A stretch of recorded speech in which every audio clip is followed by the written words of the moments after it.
تو اگر وہ غلط بات کرتے ہیں، مالک الملک تو تل ملک کا منتشا، تل ملک کا، تو اگر مثلا مشرف صاحب بیٹھے ہیں، یہ بیٹھے ہیں، اگر یہ واضح کوئی ایسی بات کریں جو شریعت کے خلاف ہو، تو مجھ جیسا ناچیز چاہے کچھ بھی نہیں ہوں میں، لیکن پہلے آواز میں اٹھاؤں گا کہ یہ غلط آپ نے کیا، آپ ہمارے ایمان پر حملہ نہ کریں، آپ کرسی کو سنبھالیں لیکن ہمارے ایمان کو آپ ضائع نہ کریں، ایسے نہیں ہم کرنے دیں گے۔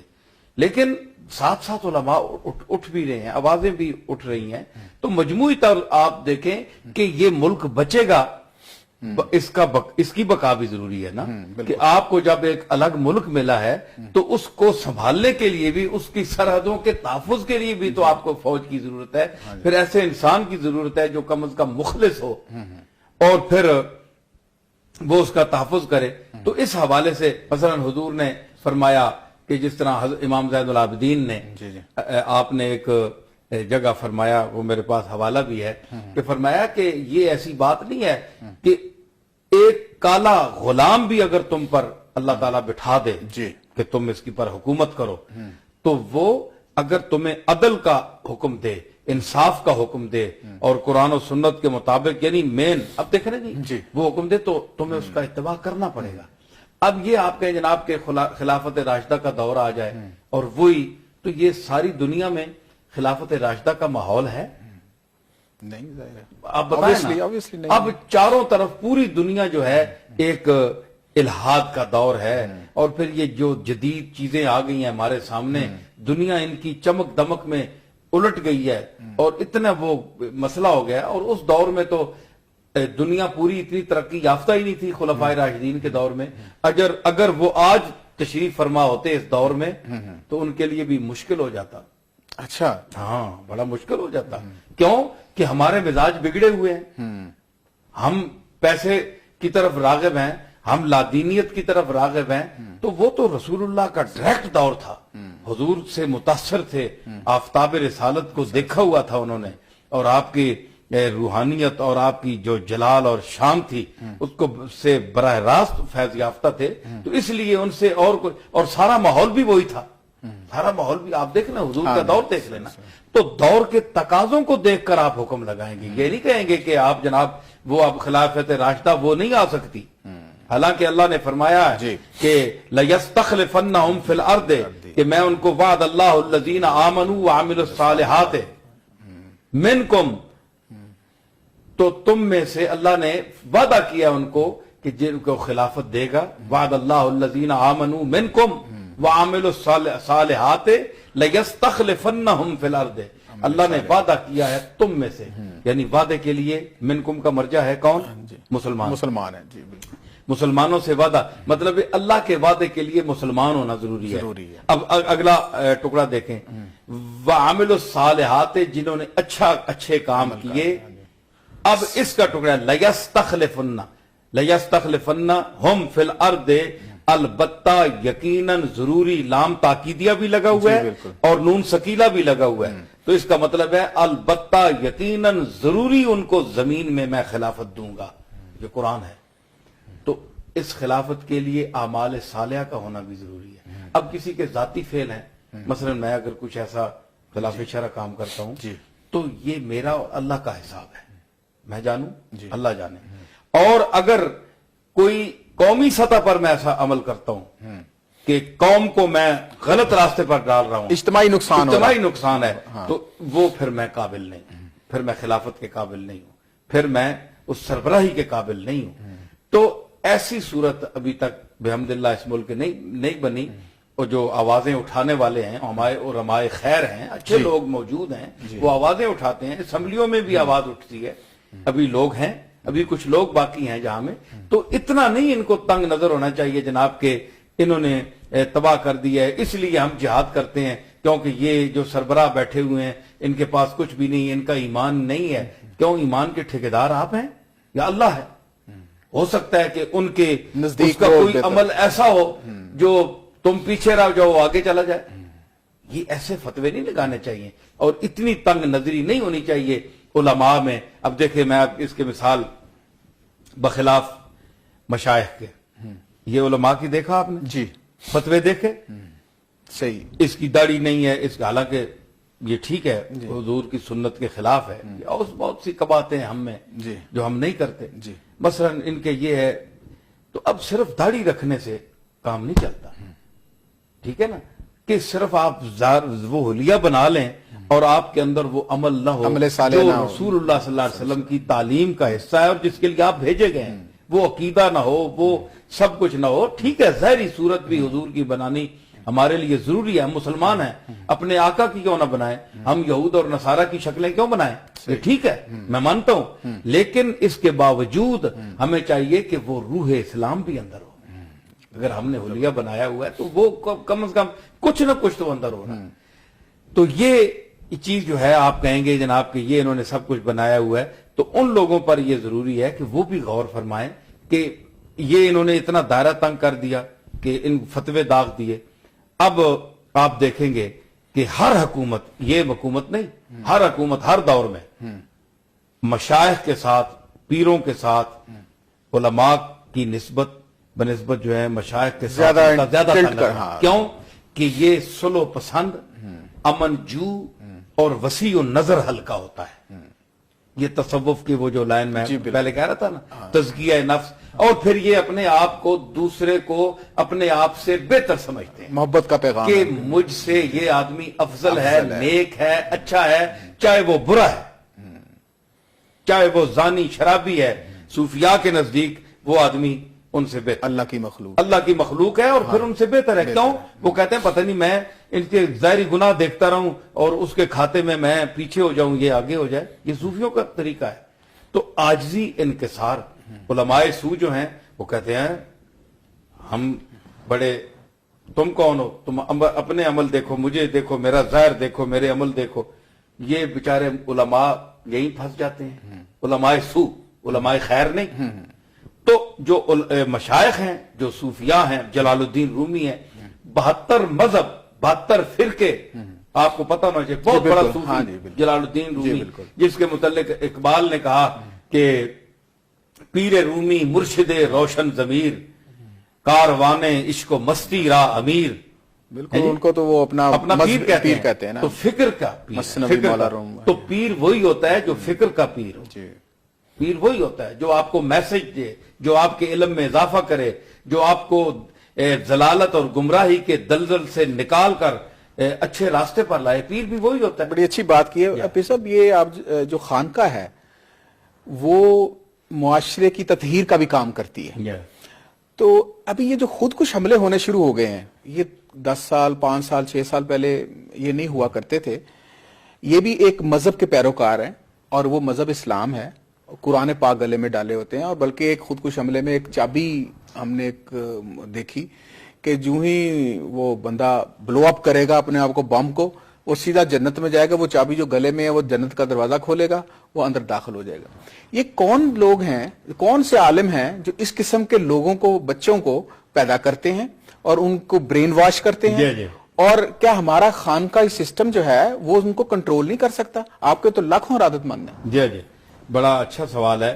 میں اگر آپ اجازت دیں تو میں ایک بات پہلے وہ کہہ رہا تھا اس کو میں مکمل کر لوں کہ وہ صوفیاء نے کتنا فرق ہے۔ تو جلال الدین رومی رحمت اللہ علیہ کے متعلق میں کہہ رہا تھا کہ 72 یا 80 فرقے تھے کونیا میں یا اس کے مضافات میں۔ تو جب جلال الدین رومی کا جنازہ اٹھا تو میرا خیال ہے 4-5 میل کوئی جگہ تھی ان کے، جو ان کے رہائش سے قبرستان تک، تو وہ صبح سے جنازہ چلا ہوا رات کو، شام کو پہنچا۔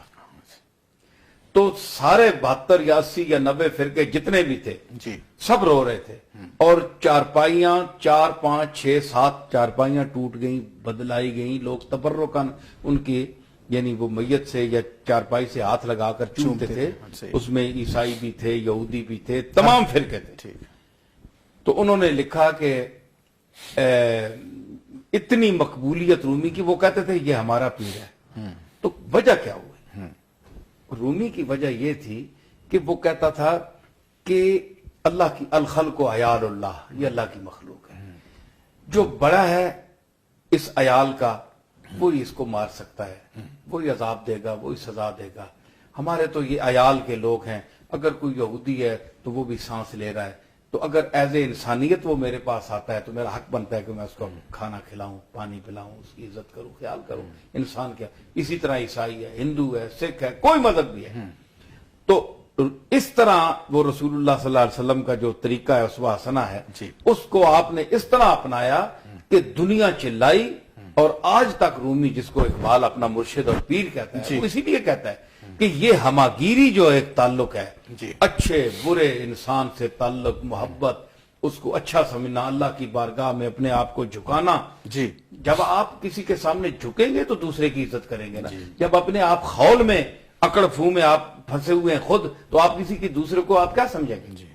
تو یہ صوفیاء کا درس ہے. تو اب آپ نے جو فرمایا ہے کہ یہ خود کش حملوں کا جو سلسلہ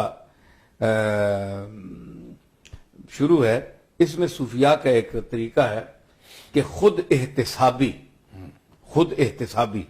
کہ آپ اپنا حساب لیں کہ میں کیا ہوں، میں نے کیا کیا، میں نے کیا کرنا ہے، کیا میں نے کھویا ہے، کیا پایا ہے. یہ خود، جس کو علامہ کی زبان میں ہم خودی بھی کہہ سکتے ہیں، خودی کبر کے معنی میں نہیں ہے. خودی کیا ہے؟ عرفان ذات، کہ آپ عرفان حاصل کریں کہ میں ہوں کیا. نفس امارہ اور نفس لوامہ جو ہے اور مطمئنہ، مطلب ہے کہ آپ کیا ہیں، آپ کو اللہ نے کیا کوالٹیز دی ہیں، صلاحیتیں دی ہیں، آپ نے ان صلاحیتوں کو کہاں تک استعمال کیا ہے. یہ خود احتسابی کا عمل ہے، خود ہی ہے، عرفان ذات. خود احتسابی تو ہم سنتے آئے، لیکن ایک طبقہ اس سے نکل گیا، وہ خود پسندی کی طرف آ گیا کہ اپنے ہم ہی ہم ہیں اور کچھ بھی نہیں ہے دنیا میں، سب بڑے انا اور کبر میں آ گئے، وہ بھی مارے گئے جس طرح فرعون نے کہا. تو یہ خودکشی، حضور نے فرمایا ہے کہ ایک جہاد ہے کہ آپ کسی کے ساتھ سیف کے ساتھ کرتے ہیں، تلوار لے کر کسی کے قتل کرتے ہیں، یہ اصغر ہے، یہ چھوٹا جہاد ہے. جو اپنی ذات کے ساتھ، اپنی خواہشات نفسانیہ کے ساتھ جو جہاد کرتے ہیں، وہ جہاد اکبر ہے. اس میں تلوار نہیں چلتی. اپنے مثلا میری خواہش ہے کہ میں شراب پیوں، میں فلاں کام غلط کروں، تو اگر اس کو میں رد کر دیتا ہوں، نہیں کرتا، تو یہ جو میں نے اپنی خواہش کے خلاف جو میں نے کام کیا ہے، اس کا قتل کرنے سے اونچا مقام ہے. کیونکہ انسان خواہش کے پیچھے چلتا ہے، انسان خواہش کے پیچھے چلتا ہے.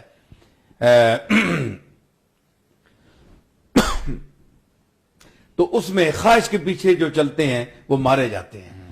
تو اس میں جو سب سے بڑا جہاد ہے انسان کا، اگر یہ مسلمان کرا رہے ہیں، ظاہر ہے ایک انتہا پسند ذہن کے لوگ وہ ایسا کرا رہے ہیں، اور وہ یہ سمجھتے ہیں کہ وہ دین کی خدمت کر رہے ہیں، وہ خود بھی پکڑے جائیں گے قیامت کے دن، یہاں تو مرتے ہی ہیں.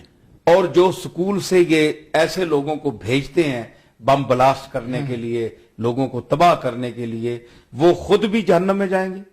ٹھیک ہے، جو ان کو بنانے والے ہیں. ٹھیک ہے، کیونکہ حضور اس کی پیچھے حدیث ہے. حضور نے فرمایا کہ جو شخص اچھا عمل کرتا ہے، اچھی سنت کو پیدا کرتا ہے، اختیار کرتا ہے، تو اس کو من احیا سنتی عند فساد امتی فلہ اجر مئت شہید. ایک تو میری سنت کو، میری امت میں فساد پڑنے کے وقت جو میری سنت کو زندہ کرے گا، اس کے لیے 100 شہیدوں کا ثواب ہے.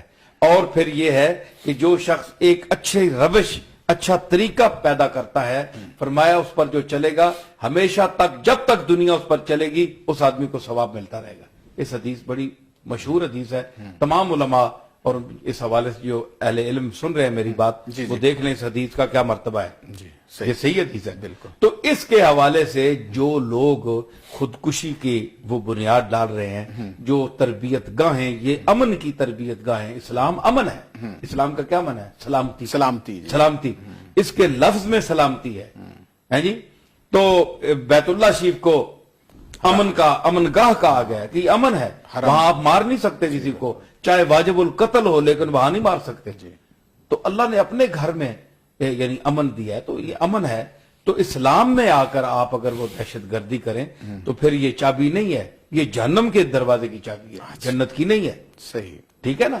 تو اگر آپ کو اتنا ہی مرنے کا شوق ہے تو کسی ایسی جگہ پہ چلے جائیں، یا جہاں آسانی سے اور کسی اللہ کے راستے میں انداز سے مر جائیں. کوئی اور کوئی کام کر دیں تو لوگوں کو کیوں مارتے ہیں؟ لوگوں کو، بے گناہ لوگوں کو آپ لوگ بیچارے کوئی سودا سلب لے کر جا رہا ہے، کوئی بیچارہ ان کے گھر میں دیکھ رہے ہیں کہ جناب وہ بازار میں گئے ہیں اور وہیں بم بلاسٹ ہوا اور آدمی گیا، بچے گئے، بوڑھے گئے، جوان گئے، عورتیں گئی، بڑھیا گئی، کوئی تمیز ہی نہیں ہے۔ یہ کہاں کا اسلام ہے؟ یہ کوئی ایسی بات نہیں ہے، ان کا اسلام سے کوئی تعلق نہیں ہے۔ یہ وہ لوگ ہیں جو اسلام کے ماتھے پر ایک بدنما داغ ہے، داغ ہے۔ اچھا، ہم اب ادبی طرف بھی آتے ہیں۔ آپ نے کتنی تصانیف ابھی تک لکھی؟ ماشاءاللہ میری تصانیف یعنی ادبی شعر و ادب کے حوالے سے تو تقریباً نثر اور نظم اور چھوٹے موٹے رسائل ملا کر 20-25 کے قریب ہیں۔ اچھا، اس میں آپ کی رباعیات فارسی میں بھی ہیں، اردو میں بھی آپ کی ہیں۔ تو فارسی تو اتنا مشکل سبجیکٹ ہے، مطلب آج کل تو بالکل یہ مفقود ہو چکا ہے، تو یہ فارسی کی تربیت آپ نے کہاں سے؟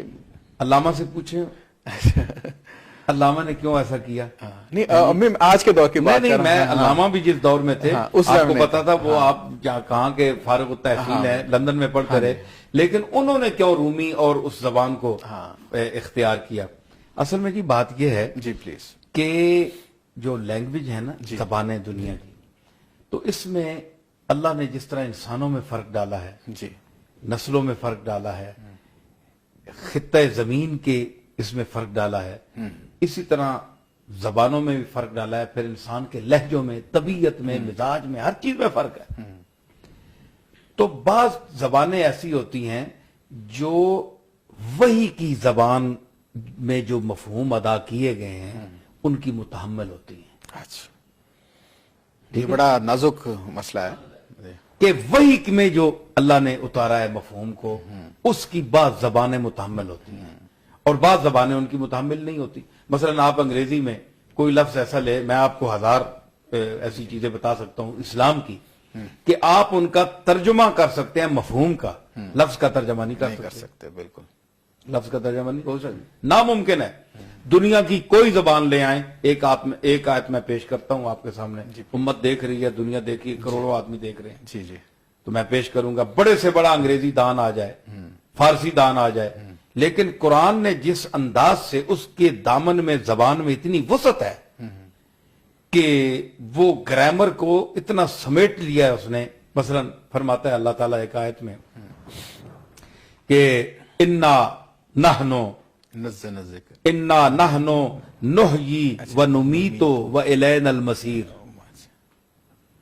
عربی جو جانتا ہے اس کو پتا ہے انا بے شک یہ ضمیر جمع ہے متکلم کی، جی بالکل، انا یقیناً ہم، اس میں ہم بھی ہے، جی بالکل، نحنو، ہاں جی، ہے جی، انا پھر یہ تاکید کے ساتھ ہے، انا یقیناً ہم، ایک ہم آ گیا، جی، نحنو پھر ہم آ گیا، نزل انا نحنو نحیی، اس میں پھر ہم آ گیا، نون، ہاں جی، ہم زندہ کرتے ہیں، ہاں جی، انا تین ہم آ گئے، انا نحنو نحیی و نمیتو، پھر ہم مارتے ہیں، پھر آ گیا ہم، پھر ہم آ گئے، و الینا المصیر، نا پھر آ گیا ہم، ہاں جی، 5 ہم آ گئے۔ جی بالکل، آپ انگریزی جانتے ہیں، یہی بیٹھ کر ایک فقرہ لکھیں، اور یہ امریکہ، لندن، جہاں یہ پروگرام دنیا دیکھ رہی ہے، آپ ایسا فقرہ لکھیں کسی زبان میں، عربی کے علاوہ، کہ یہ 5 ہم اس میں سما جائیں، اور ہر ایک کا مفہوم بھی مختلف ہو، اور وہ پھر فقرہ مرتبہ فساد سے بھی نہ گرے، ایک دفعہ آپ ہم استعمال، زیادہ سے زیادہ 2 دفعہ، بس اس سے زیادہ وہ مرتبہ فساد و بلاغت سے گر جائے گا۔ عربی زبان کی شان یہ ہے کہ 5 ہم ایک فقرے میں اٹھا کر آیت بیٹھی ہوئی ہے اور پوری دنیا کو اعلان کر رہی ہے جی کہ آؤ فاتو بصورت من مثلہ، اس کی مثال کوئی آیت لاؤ، جس طرح میں نے کہا ہے۔ وہ خانہ کعبہ میں بھی انہوں نے لٹکایا تھا۔ اچھا، میں یہ کہہ رہا ہوں کہ کچھ زبانیں متحمل ہوتی ہیں ان مفاہیم کی، ان مطالب کی، اور کچھ میسج جو ہوتے ہیں وہ لوگوں کی روحوں تک پہنچتے ہیں انہی لفظوں میں۔ مثلا الحمدللہ رب العالمین الرحمن الرحیم مالک یوم الدین ایاک نعبد و ایاک نستعین اہدنا الصراط المستقیم صراط الذین انعمت علیہم غیر المغضوب علیہم ولا الضالین، آمین۔ یہ جو میں نے شرف حاصل کیا ہے، اب جو عربی جانتے ہیں اور میں خود تھوڑی بہت ہی جو جانتا ہوں، اب اس کا جو براہ راست مجھ پر اثر ہوا ہے لفظوں کا، وہ ترجمے میں نہیں ہو سکتا۔ اگر ترجمے میں ہوتا تو پھر آپ کے لیے، میرے لیے، سب کے لیے جائز ہوتا کہ ہم اس کا اردو میں ترجمہ کر کے، جن کو عربی نہیں آتی وہ ترجمہ کر کے نماز پڑھا لیں۔ کیا ترجمہ کرنے سے نماز ہو جاتی ہے؟ نہیں ہوتی نا جی۔ تو اصل پڑھنا پڑے گا، تو اصل اللہ نے اس زبان میں اتارا، کیوں؟ اس لیے کہ اس زبان کو ان مفاہیم کا اور اس اثر کا متحمل پہلے اس نے بنایا، یہ تھی نہیں، اس نے بنایا، کیونکہ خالق زبان بھی وہی ہے، جو زبان بولتے ہیں ان کا خالق بھی وہی ہے۔ زبان جب موت اور حیات کو اس نے بنایا تو زبان کو بھی اسی نے بنایا، تو ایسی مؤثر زبان بنا کر اس میں پھر اپنا الہام، فَأَلْهَمَهَا فُجُورَهَا وَتَقْوَاهَا، انسان میں تمام اچھے برے چیزوں کا جو جہان ہے وہ اس میں ڈالا، زبان میں اثر انگیزی پیدا کی۔ تو یہ ایک طے ہو گئی بات کے مفہوم، قرآن عربین لعلکم تعقلون، تو مطلب آپ انگریزی لے لیں، صحیح، مفاہیم کے مطالب کے بیان کرنے میں کوئی دنیا کی زبان گونگی نہیں ہے، مطالب بیان کرنے کے حوالے سے کوئی زبان گونگی نہیں ہے، لیکن جرنل آپ تقریر کریں تو لفظی صوت اور اس کی آواز کا جو اثر ہوتا ہے سامع کے، سننے والے کے ذہن پر اور دل پر، اس پر وہ آپ کو رلا دیتا ہے۔ انگریز بھی روتا ہے، جب انگریزی میں ایک خطیب بولتا ہے اچھا تو انگریز بھی روتا ہے، لیکن وہ اپنے حساب سے جس پر وہ رونا چاہتے ہیں، یا ان کی ایک عادت ہے، یا ان کا ایک مزاج ہے۔ اب ماں مر جائے، باپ مر جائے تو مسلمان بھی روئے گا، انگریز بھی روئے گا، یہ تو ایک آفاقی چیز ہے، جی بالکل، لیکن جو ان کے ماحول میں جو چیزیں رلاتی ہیں، کیونکہ جس طرح ہمارے ساتھ الہیات کی جو ایک اوپر سے سلسلہ ہے، ان کی جو تورات ہے، وہ انجیل ہے، وہ بدل گئی ہے، اس میں وہ بات نہیں ہے، Old Testament, New Testament آ گیا، وہ مفہوم ہی بدل گیا ہے، وہ لفظ بھی بدل گئے ہیں۔ ہمارے تو ماشاءاللہ انا نحن نزلنا الذکر و انا لہ لحافظون، ہم نے ذکر ذاکر لیا اور ہم اس کے ایک ایک لفظ کے محافظ ہیں، تو وہ پوری قوت کے ساتھ رکھا ہوا ہے۔ تو اس میں جو علوم اترے ہیں، جو اللہ کی طرف سے، نبیوں کی طرف سے حضور نے اس میں ارشاد فرمائے ہیں، وہ کسی نبی نے کسی زبان میں ارشاد نہیں فرمایا جو ہمارے آقا نے ارشاد فرمایا ہے۔ تو اس لیے اس درد اور گداز اور جو وہ ایک اللہ سے لو اور سوز و گداز کا جو ایک تعلق ہے، جس کی وجہ سے انسان روتا ہے، گریہ پیدا ہوتا ہے، اور ایک یاد، مثلا آپ ایک غزل سن رہے ہیں جی، تو ضروری نہیں ہے کہ آپ اداس ہوں، آپ اچھے والے بیٹھے ہوئے ہیں، یہ نہیں آپ کو گھر میں بھوکے ہیں، یا آپ کو کھانا نہیں مل رہا، یا آپ کوئی مطلب ہے کہ بڑے پریشان ہے اس وجہ سے آپ رو رہے ہیں، نہیں، آپ بالکل بڑے آرام سے ٹھکانے سے بیٹھے ہیں، لیکن ایک غزل سن رہے ہیں آپ تو آپ رو رہے ہیں۔ وہ کیا ہے؟ وہ کون سی چیز آپ کو رلا رہی ہے؟ وہ ایک جو خالق اور مخلوق کا ایک تعلق ہے، جو نادیدہ ان دیکھے محبوب کی تلاش ہے، جو اندر کو ان دیکھا، وہ چیز دیکھا نہیں ہے، اور وہ ان دیکھی منزل کی طرف جو آپ کا قافلہ حیات رواں ہے، اس کی جو ٹیس آپ کے دل میں مالک نے رکھ کے فَأَلْهَمَهَا فُجُورَهَا وَتَقْوَاهَا، اچھی بری چیز کمپیوٹرائز کر کے بھیجا ہے آپ کو، اس کی طرف آپ کی جو ایک ٹیس اندر لگتی ہے نا، آپ پھر روتے ہیں۔ اچھا میر خسرو سے آپ متاثر ہیں؟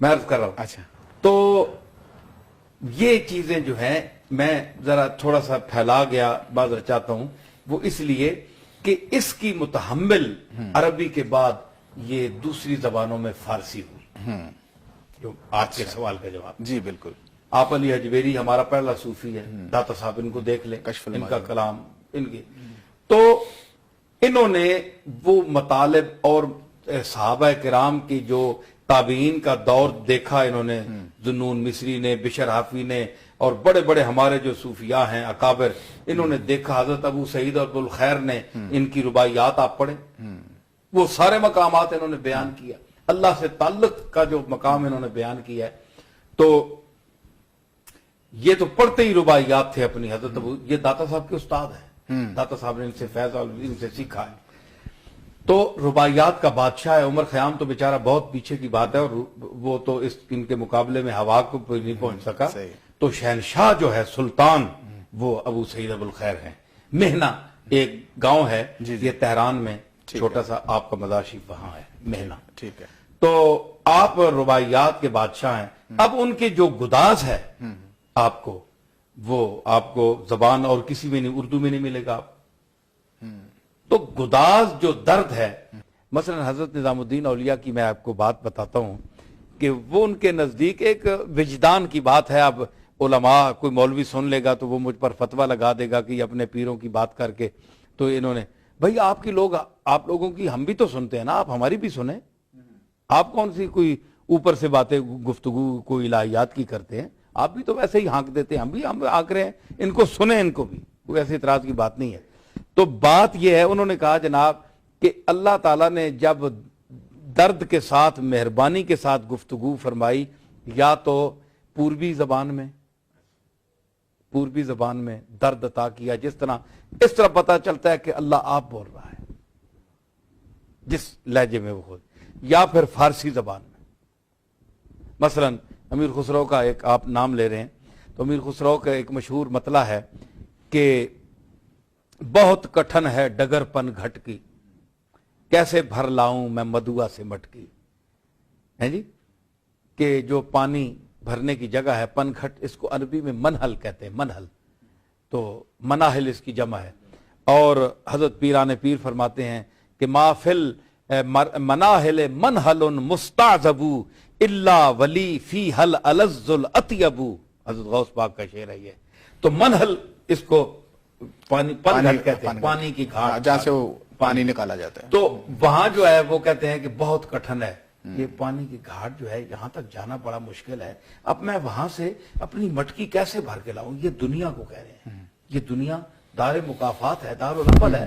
آپ جو محنت کریں گے وہاں آپ کو ملے گا.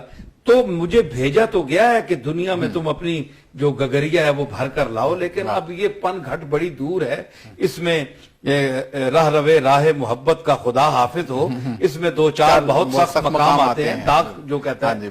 تو مطلب ہے کہ اس میں بڑا مسئلہ ہے, دنیا ہے, پیسہ ہے, پراپرٹی ہے, جائیداد ہے, اقتدار ہے, ہوس ہے, کرسی ہے. تو اس پن گھٹ سے میں پانی کیسے بھر کے لاؤں کہ کامیاب ہو کر گھر پہنچ جاؤں. پھر کہتے ہیں کہ میں جو گئی تھی پنیاں بھرن کو, دوڑ جھپٹ موری مٹکی پٹکی. کہ میں پانی بھرنے کے تو گئی لیکن دوڑ دھپٹ میں میری مٹکی جو ہے ٹوٹ گئی. کیوں کہ اس نے کھینچا, اس نے کہا مجھے دو, اس نے کہا مجھے دو. اب چھیننے والے بھی ہیں. اب دیکھیں نا دنیا میں چھین چھپٹ چل رہی ہے نا, تو کئی تو مٹکی یہی توڑ کر چلے جاتے ہیں. اور پھر فرمایا کہ خسرو نجام کے بل بل جائیو, لاج رکھی مورے گھونگٹ پٹ کی. ہے جی. تو اب دیکھیں اس زبان میں جو لطف ہے, جو گداز ہے, ایک چھاپ تلک سب چھینی رے منہ سے نینا ملائی کے. ہے جی. بات اگھم کہہ دینی رے منہ سے نینا ملائی کے. تو اس میں جو گداز ہے. اور پھر فارسی آپ میں دیکھ لیں کہ امیر خسرو جو ہیں اپنے ان کو بھی دیکھیں کہ حضرت ابو سعید کا میں وہ کر رہا تھا کہ ان کی رباعیات کہتے ہیں رفتم بطبیبو گفتم, ایک مثال کے طور پر کہ رفتم بطبیدو گفتم از درد نہا. میں ایک ڈاکٹر کے پاس گیا, میں نے اپنے دل کا جو درد تھا اس کا میں نے قصہ بیان کیا, یار میں بڑا پریشان ہوں. ایک دل کا ہارٹ اٹیک درد نہیں, ایک جو دل کا درد ہوتا ہے مطلب ہے میں رو رہا ہوں, پریشان ہوں. یہ رفتم بطبیبو گفتم از درد نہا گفتہ کسی غیر دوست بر بند زباں. نے کہا ڈاکٹر صاحب بولے, یہ تصوف میں گئے نا, یہ روحانی ڈاکٹر جو پیر کامل ہے اس کے پاس گئے. تو پیر صاحب کہنے لگا, میرا شیخ کامل کہنے لگا کہ پھر جو غیر اللہ کو جو تو پکارتا ہے نا کہ اس کو قاضی الحاجات اور بڑا بڑا سب کچھ سمجھتا ہے, تو اللہ کے سوا جس کو تو سمجھتا ہے نا اس سے زبان بند کر لے, اس کا نام ہی نہ لے, اس کو دفع کر. یہ تمہیں درد جو ہے نا, تکلیف, پریشانی, یہ دنیا کی طرف ادھر ادھر پریشان ہو رہا ہے, یہ غیر اللہ کی طرف تیری توجہ, اللہ کو چھوڑ دیا تو نے. گفتہ کسی غیر دوست بر بند زباں. اب ڈاکٹر سے پرہیز وغیرہ بھی پوچھا جاتا ہے. دیکھیں کس طرح انہوں نے کہا کہ گفتم کے دوا گفت ہمیں خون جگر. اس نے کہا جناب کہ یہ دوائی سر کوئی دوائی بھی عطا فرمائیں. انہوں نے کہا یہ جگر کا خون جو ہے یہی پیتا رہے, روتا رہے, اس کو یاد کرتا رہے, یہ اندر یہی تیری دوائی, یہی تیری دوائی. گفتم پرہیز میں نے کہا سرکار کوئی پرہیز بھی بتائے. گفت از ہر دو جہاں, دونوں جہانوں سے پرہیز کر, نہ اس دنیا کی لالچ میں اس کی عبادت کر, نہ جنت کے حصول کے لیے عبادت کر.